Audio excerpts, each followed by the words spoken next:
People think being an Omega means you're fragile. They're wrong. Being an Omega means surviving a world built to break you. Rhys swore he wanted nothing to do with me, but when the Croft pack backed me into a corner, I saw what true unhinged alpha obsession really looks like. You probably know the name Rhys Hawthorne. If you follow commercial real estate or high-end architectural developments on the West Coast, his face has been plastered across the cover of Forbes and Architectural Digest more times than I can count. He's the ruthless, ice-cold alpha CEO of Hawthorne Designs.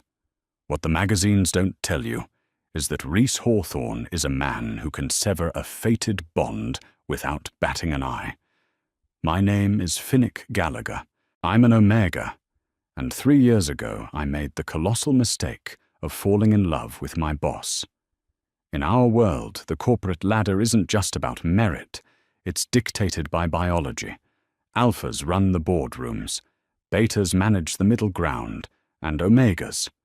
We are expected to smile, look pretty, and stay out of the way. But I didn't claw my way through a master's degree in structural engineering just to be someone's secretary. I was damn good at my job, and Rhys knew it. We worked late nights over blueprints for the Seattle Skyline Initiative. It started with accidental brushes of our hands over drafting tables, the lingering scent of his cedar and black pepper pheromones wrapping around my natural scent of rain and white tea. There was a bond forming. Anyone with half a nose could smell it. My inner Omega purred every time he entered the room, and his alpha eyes, those piercing, stormy grey eyes, would track my every move until the night of the final project submission. I had stayed until 2 a.m., fixing a critical load-bearing flaw in his design. When I brought the corrected blueprints to his office, the tension in the room was suffocating. I confessed how I felt. I told him that I knew he felt the bond too. I laid my heart bare, expecting him to finally close the distance between us. Instead, Rhys stood up, buttoned his suit jacket, and looked at me with a coldness that still haunts my nightmares.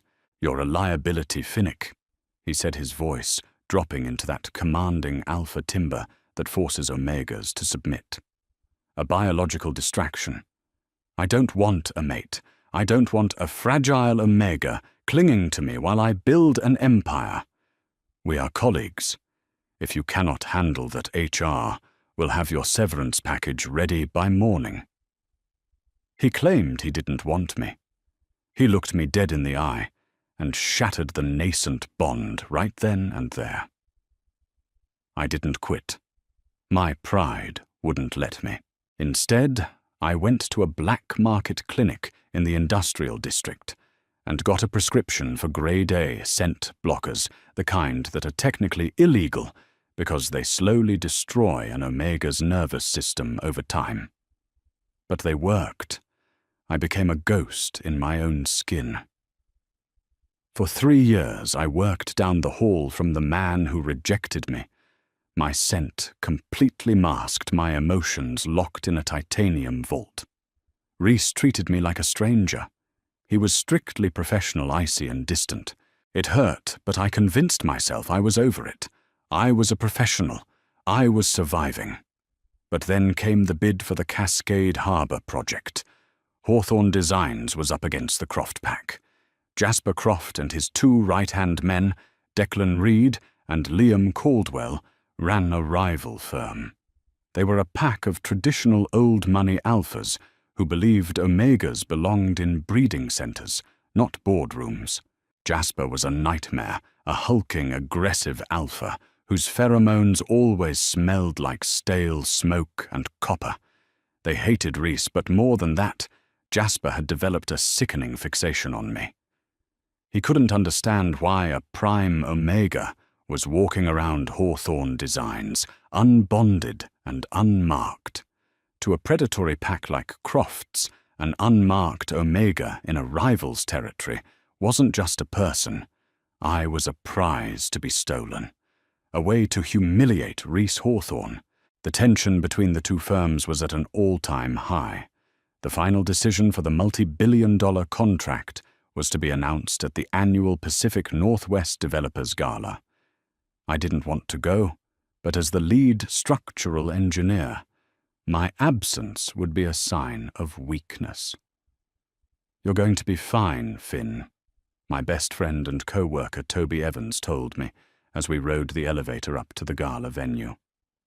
Toby is a beta blissfully immune to the suffocating pheromone warfare of our industry. Just stay by the buffet, avoid Jasper, and let Reese handle the alpha posturing. I adjusted the collar of my velvet suit, making sure the scent blocker patch on my scent gland was secure. "Reese doesn't care what happens to me, Toby. I'm just an employee." "Right. An employee he stares at when he thinks nobody is looking," Toby muttered. I ignored him. Reese had made his stance perfectly clear 3 years ago. I was on my own.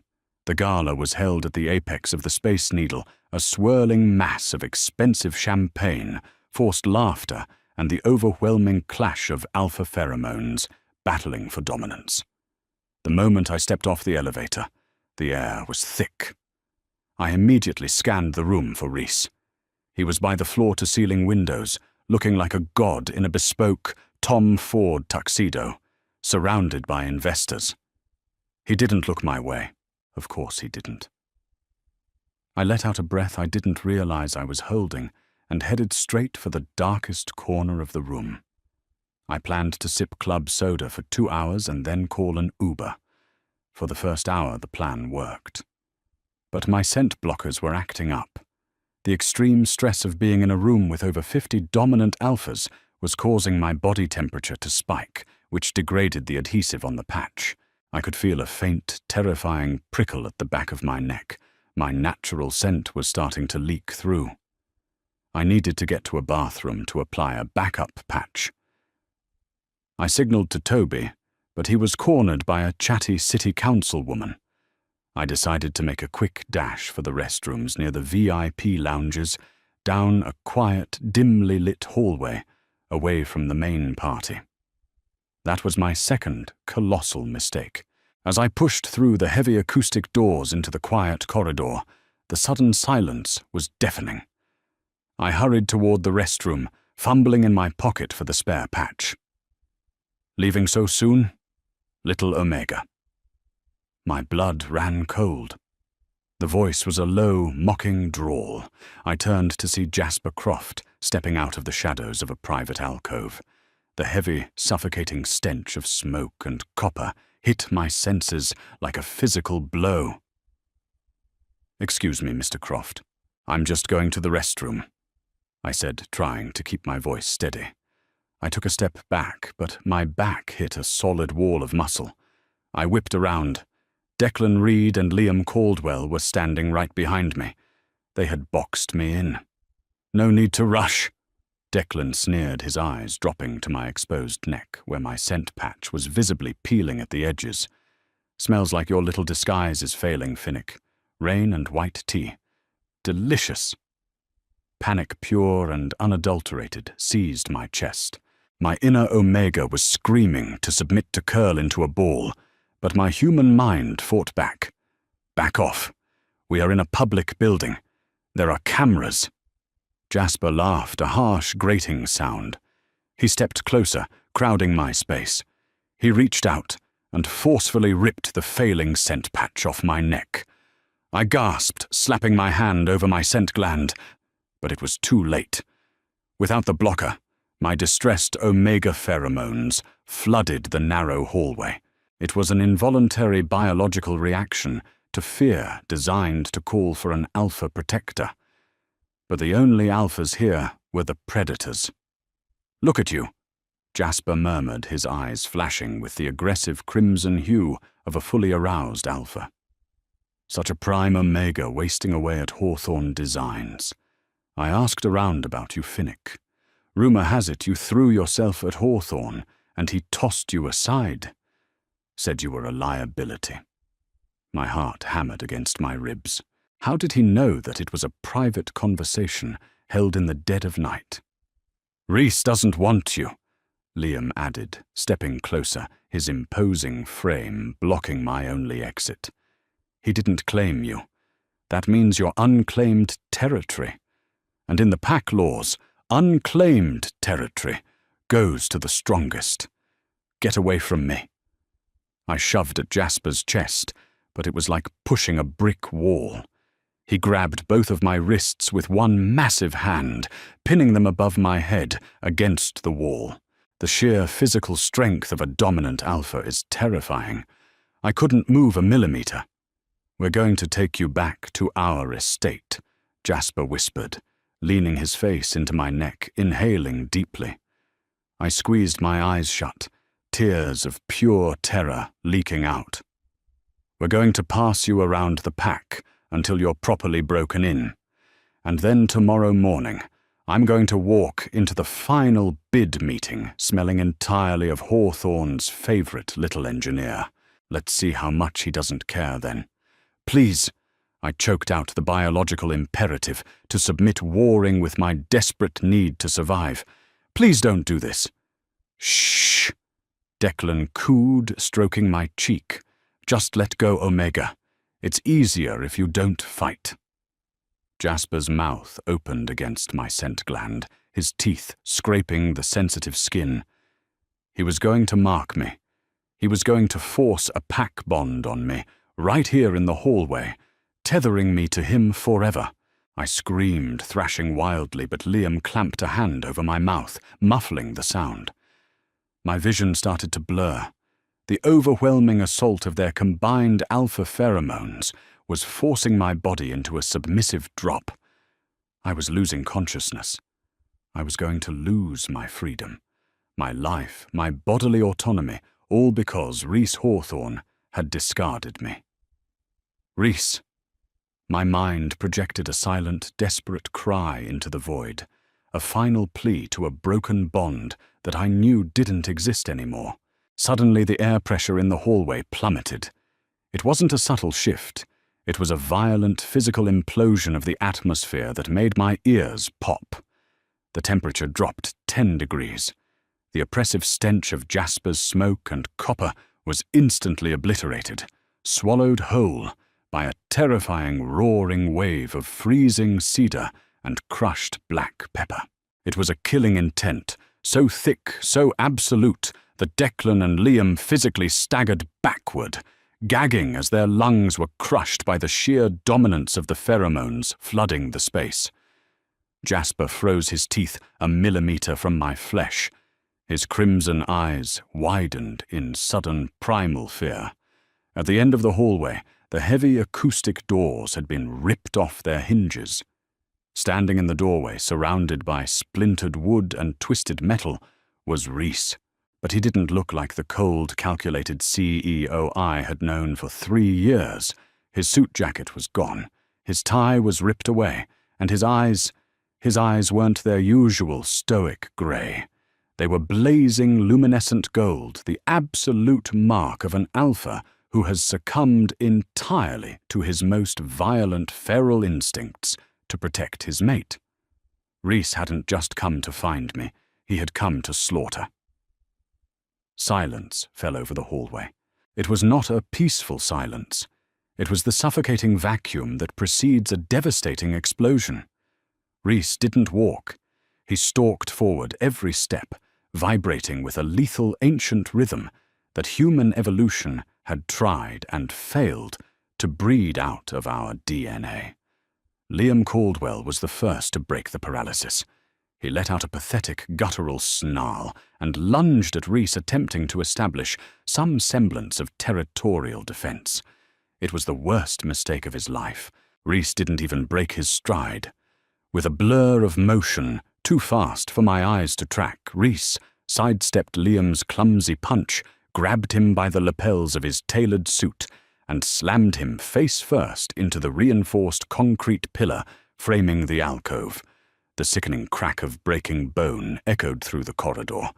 Liam dropped to the floor, instantly unconscious, his alpha pheromones flatlining into terror before completely fading away. Declan Reed, witnessing his packmate get neutralized in less than 2 seconds, scrambled backward, his hands raised in a desperate plea. "Hawthorne, wait, we were just— Submit." The word didn't just leave Reese's mouth. It erupted from his chest, an alpha command, so pure and terrifyingly concentrated that it shattered the glass fixtures lining the ceiling. Sparks rained down on us in the dim light. Declan hit the floor instantly, his knees crashing into the carpet, his hands flying to protect the back of his neck, in an involuntary, humiliating display of absolute biological submission. He began to hyperventilate, tears streaming down his face as Reese's suffocating cedar and black pepper scent crushed his lungs. That left Jasper Croft, the heir to the Croft real estate empire, the alpha who had spent the last 20 minutes terrorizing me, was completely frozen. He still had one hand hovering near my wrist, but his crimson eyes were locked on Reese wide with a dawning, horrifying realization. He was not facing a rival CIO. He was facing an apex predator who had just found his mate backed into a corner. "Get your hands off my Omega," Reese said. His voice was deathly quiet, devoid of the monstrous volume he had used on Declan, but the quiet was infinitely worse. Jasper stumbled backward, releasing me, as if my skin had suddenly caught fire. "He's unclaimed, Hawthorne." Jasper stammered, his voice cracking, trying to salvage his pride. "You rejected him. You don't have a claim." In a fraction of a second, Reese crossed the remaining distance. He didn't punch Jasper. He didn't tackle him. He simply reached out his hand, wrapping around Jasper's throat like a steel vice, and lifted the massive 200-pound alpha entirely off his feet. Jasper gagged his hands, clawing uselessly at Reese's arm. Reese's expression was an emotionless mask of pure destruction, but his eyes, those blazing, luminescent gold irises, were feral. "I never rejected him," Reese whispered, the sound carrying easily in the silent hall. "I hid him from filth like you."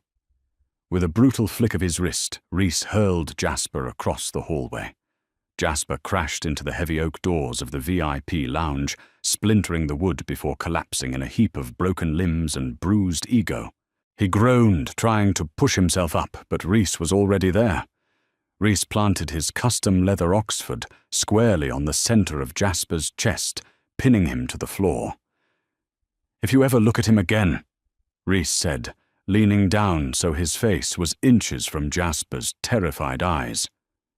"If you ever speak his name, if you ever breathe the same air as him within the Seattle city limits, I will not just dismantle Croft Holdings. I will dismantle you. I will strip your family of every asset, every property, and every penny until you are begging for scraps outside the very buildings you tried to bid on tonight. Do you understand me?" Jasper let out a strangled, pathetic whine, nodding frantically. "Say it!" Reese commanded his pheromones, spiking so aggressively that my own knees buckled. "I understand," Jasper sobbed, his alpha pride completely shattered, reduced to nothing more than a whimpering mess on the floor. "I understand, God, just let me go." Reese sneered in absolute disgust. He stepped off Jasper, ignoring the broken alpha, and turned toward me. Instantly, the killing intent vanished. The freezing, crushing pressure in the air evaporated, replaced by a wave of warmth. The sharp, aggressive edge of black pepper softened into the deep, comforting embrace of warm cedar. It was a scent designed to soothe, to protect, to heal. I was trembling violently, sliding down the wall until I hit the floor. The adrenaline was leaving my system, leaving behind raw terror and the overwhelming confusion of what had just happened. My scent blockers were gone. My distress pheromones were still leaking into the air, a desperate plea for comfort. Reese dropped to his knees in front of me, heedless of the glass and debris. He didn't touch me immediately. He kept his hands visible, waiting, offering me the choice. Finnick. He breathed, his voice breaking. The gold in his eyes was slowly receding, replaced by a stormy, agonizing grey. Finn, look at me. Are you hurt? Did they bite you? No. I choked out a sob tearing through my chest. No, he didn't. He didn't mark me. Rhys let out a ragged sigh of relief, closing his eyes as a shudder racked his broad shoulders. Very gently he reached out and brushed a stray lock of hair from my forehead. His touch was like a live wire, igniting every dormant nerve ending in my body. My inner Omega purred instantly, leaning into his palm, seeking the bond that I had thought was dead and buried 3 years ago. I've got you, Rhys murmured, pulling me against his chest. He buried his face in my neck, right over my scent gland, inhaling deeply. You're safe. I've got you, my beautiful Omega. I'm taking you home. He scooped me into his arms, carrying me out of the ruined hallway, past the gaping stares of the gala attendees who had spilled out of the main ballroom and into the private elevator. I buried my face in his neck, breathing in his scent, feeling safe for the first time in 3 years. We didn't go to my tiny apartment, nor did we return to Hawthorne Designs. Rhys's private driver took us straight to Mercer Island, pulling through the wrought-iron gates of an expansive, secluded estate that I recognized from architecture magazines. It was Rhys's private sanctuary. Once inside, he carried me to a massive master suite overlooking Lake Washington. He set me down gently on the edge of the plush bed and went straight to the en-suite bathroom, returning with a warm, damp towel and a first aid kit. He sat beside me meticulously, wiping the sweat tears and grime from my face.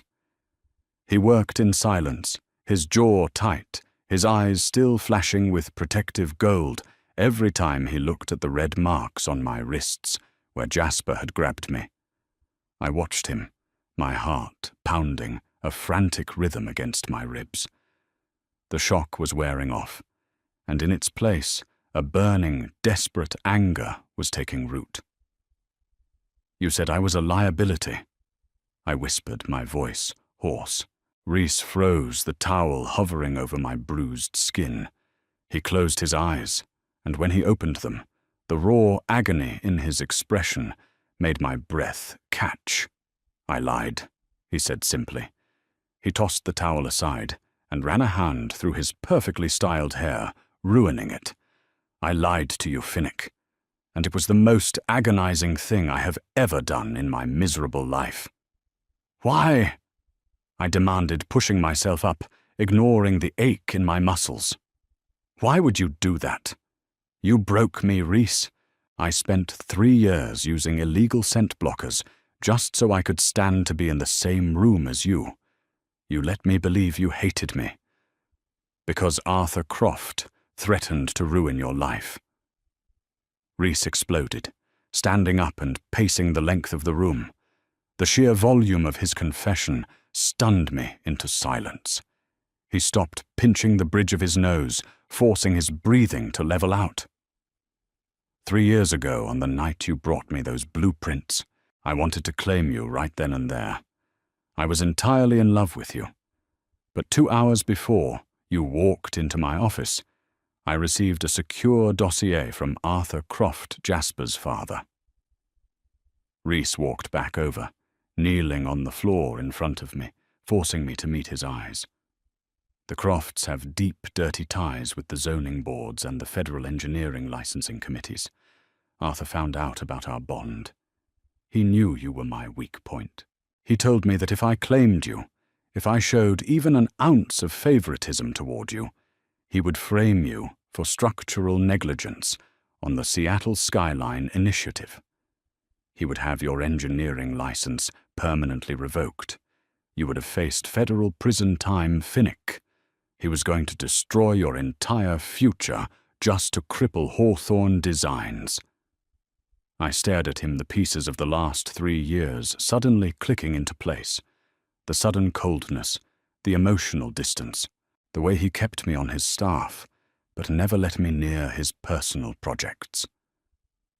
I couldn't let him take your dream away, Rhys whispered, reaching out to gently trace my jawline. You worked too hard for your degree. You were too brilliant to be destroyed by corporate blackmail. So I had to make them believe you meant nothing to me. I had to reject you brutally and completely so Arthur Croft would drop his sights. But the gala tonight, I stammered, tears welling in my eyes. I spent the last 3 years secretly buying up Croft Holdings' offshore debt through dummy corporations, Rhys said, his eyes darkening with a ruthless satisfaction. I systematically dismantled Arthur Croft's political connections. As of 8 a.m. this morning, I acquired a hostile controlling stake in their parent company. The Crofts are bankrupt, Finnick. Arthur is currently sitting in federal holding for extortion, and Jasper won't be a problem anymore. The trap was sprung today. I was going to tell you everything tonight after the gala. I didn't anticipate Jasper cornering you before the news broke. He rested his forehead against mine, his thumbs wiping away the tears that were now freely falling down my cheeks. I suffered every single day watching you wear those damn scent blockers, Rhys confessed, his voice breaking. Watching you look at me with such pain. I am so sorry, Finnick. I will spend the rest of my life making it up to you if you will let me. I looked into the eyes of the man I had loved for years. The man who had sacrificed his own happiness, who had played the villain in my story, all to protect my career and my freedom. He hadn't rejected me. He had fought a 3-year war in the shadows just to keep me safe. I didn't answer him with words. I leaned forward and pressed my lips to his. Rhys groaned, a deep rumbling sound in his chest, and his arms wrapped around me, pulling me flush against his solid frame. The kiss was desperate, frantic, making up for 3 years of starved affection. His scent flared warm cedar and black pepper, wrapping around my rain, and white tea, creating a perfect, intoxicating harmony. He pulled back just enough to look at me, his eyes shifting to that brilliant possessive gold. "Let me claim you," he demanded, a soft growl vibrating against my lips. "Let me show the entire world exactly who you belong to." I tilted my head to the side, exposing the sensitive skin of my scent gland, my inner Omega, singing in absolute triumph. "Do it." Rhys's mouth found the juncture of my neck and shoulder. I felt the scrape of his teeth, the sudden sharp pinch of the mating bite, and then absolute euphoria. The bond, dormant and bruised for so long, snapped into place with the force of a supernova. I felt his love, his fierce protection, and his unyielding devotion flood my senses, intertwining with my own. The next morning, the business world awoke to utter chaos. Headlines across the Wall Street Journal and Bloomberg announced the sudden catastrophic collapse of Croft Holdings and the federal indictment of Arthur Croft. Jasper Croft and his associates were disgraced, facing multiple charges of assault and corporate espionage. But I didn't care about the news.